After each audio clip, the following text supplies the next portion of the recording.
పట్టుదలతో చదివారు, లక్ష్యాన్ని సాధించారు. లాసెట్ లో రాష్ట్ర స్థాయిలో ప్రథమ ర్యాంకు సాధించి తల్లిదండ్రులకు ఆనందం నింపారు.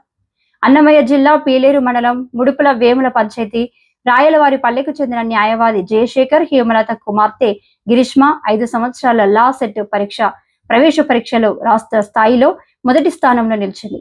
గిరిష్మ 1వ తరగతి నుంచి 10వ తరగతి వరకు పీలేరులో చదివింది.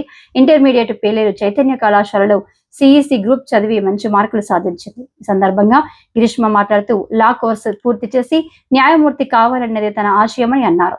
రాష్ట్ర స్థాయిలో మొదటి స్థానం సాధించిన గిరిష్మను బంధువులు శ్రేయోభిలాషులు అభినందించారు.